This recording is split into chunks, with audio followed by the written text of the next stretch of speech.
Hello po mga kababayan, si Dante Maravillas. Tuwang-tuwa po yung mga teachers, public school teachers kay President BBM.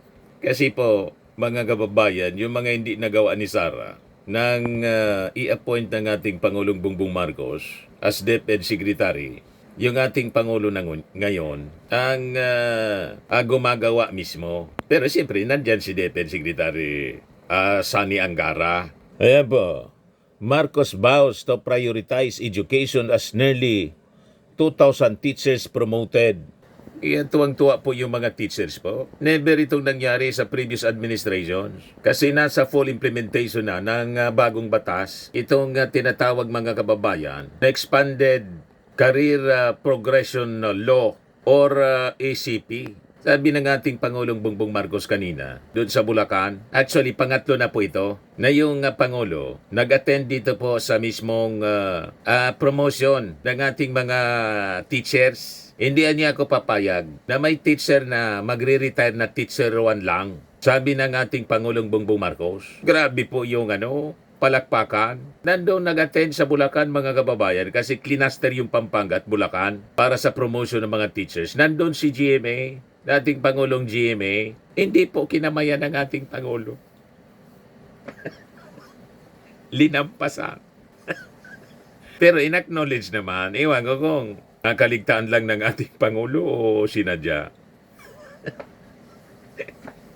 Napansin ng mainstream media, mga kababayan. Alam naman po ninyo, bantay-bantay lagi ng mga nasa mainstream media yung controversy. Yun mga kababayan yung napansin. Ito, tingnan ninyo. Nasa stage to, mga kababayan. Ito, andito asa na si GMA. Papasok dito si GMA. Ito si GMA.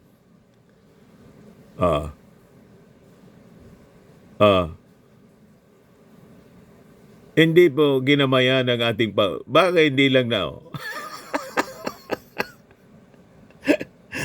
Nagpa-picture-picture mga kababayan. Pangatlo lang. Ito si GMA. Ito yung ating Pangulo.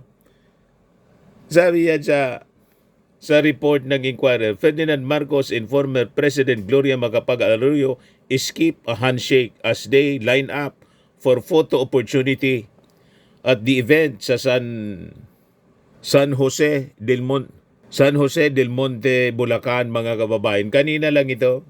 Kahit nang dumating mga kababayan yung ating Pangulo doon sa event, sa gym, sumalubong si GMA, hindi man ginamayan po.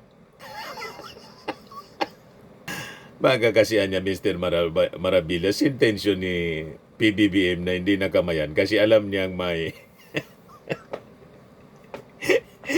plastikan man lang niya. Kasi alam na ninyo yung alliance si GMA kay Sara. Ito siya mga kababayan, no? Move beyond for service and excellence mass oath-taking ceremony for newly promoted teachers and school heads under ACP for Bulacan in Pampanga clusters. Kaya nandun si GMA mga kababayan.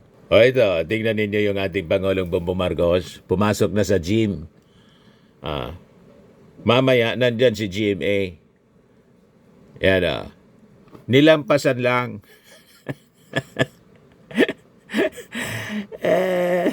Pero tuwang-tuwa yung ating mga teachers. Excited sila kasi yung promotion nga nila, mga kababayan. Ayan, kaway-kaway yung ating Pangulo. Mamaya nandyan si GMA. Turo ko sa inyo. Ayan, selfie-selfie yung mga teachers po. Pero siyempre, hindi man sila makalapit. Ganyan lang. Mga kababayan. Malapit na si GMA. Ito, nandun pala si GMA. Tingnan nga natin kung kinamayan, mga kababayan.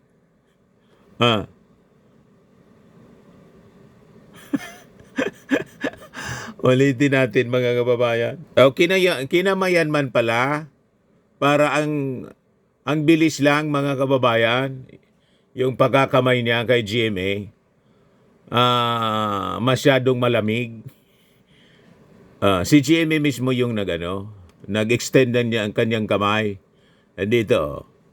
Pero ang bilis lang. Pero in-acknowledge siya kanina, mga kababayan, sa speech ng ating Pangulo? Kinamayan man pala, para mabilis lang. Sa stage, hindi na kinamayan. Yun ang napansin ng media.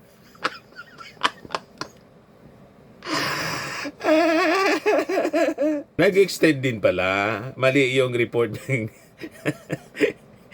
ng mainstream media na in-skip. Dun sa stage po, hindi na siya kinamayan. Kasi kinamayan ko na niya. Lagan man, 2 beses na. So, makikita natin dito ang talagang sobrang pagmamahal ng ating Pangulo sa ating mga mamamayan. To, reiterating that education would be his administration continuing priority until the end of his term. Marcos said, the mass taking niya of teachers was more than a ceremonial milestone as it reflected ongoing structural reforms in public school system. Nationwide, more than 16,000 teachers have already been promoted under the new framework, with another 40,000 awaiting evaluation. Sa ilalim ito, mga kababayan, ng ACP Law o Republic Act number 1228-8, which was signed by President Bongbong Marcos in 2025, expanded teaching ranks up to teacher 7 in master teacher 4.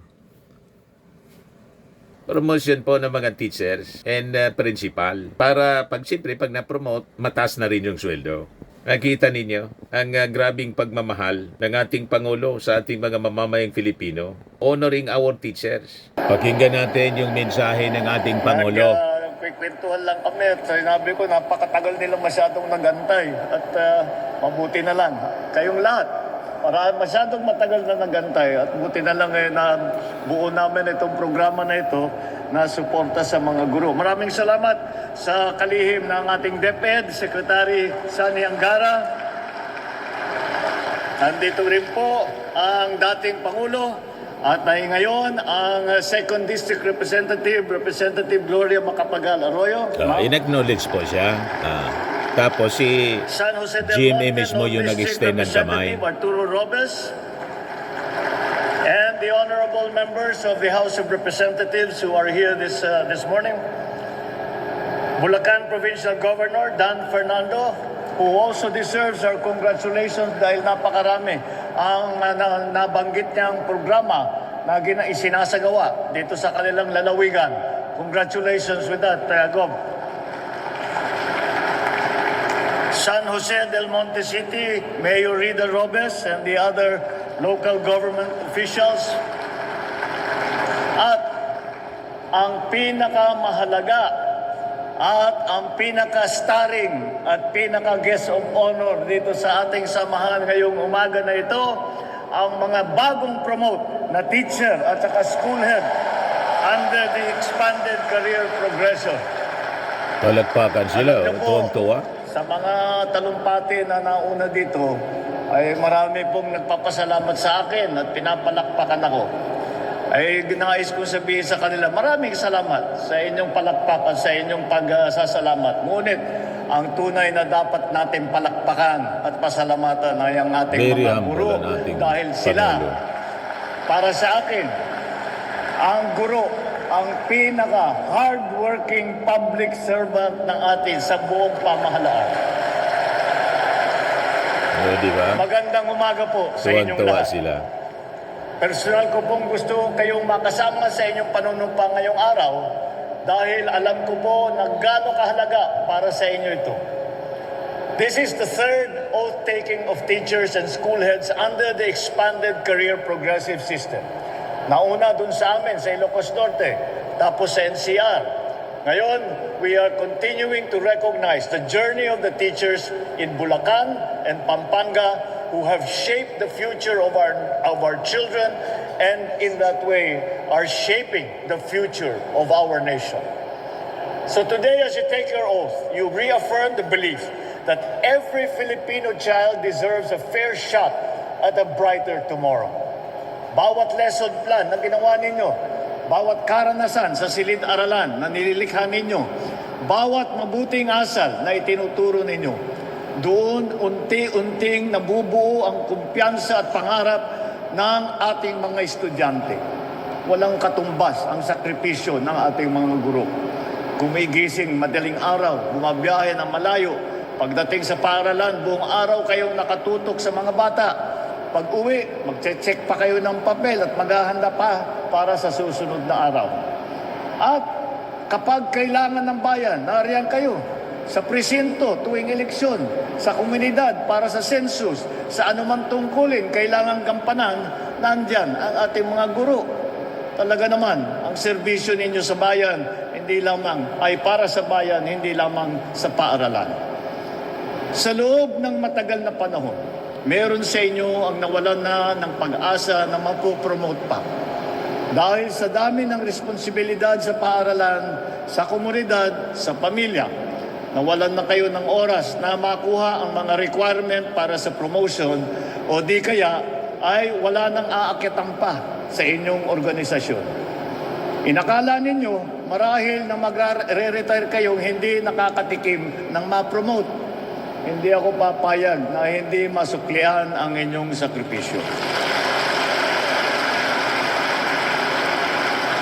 Kaya gumagawa tayo ng mga hakbang upang marami pang guro ang tumaas ang posisyon at kagaya ng aking ipinangako, walang sino man na teacher ang magre-retire na teacher 1.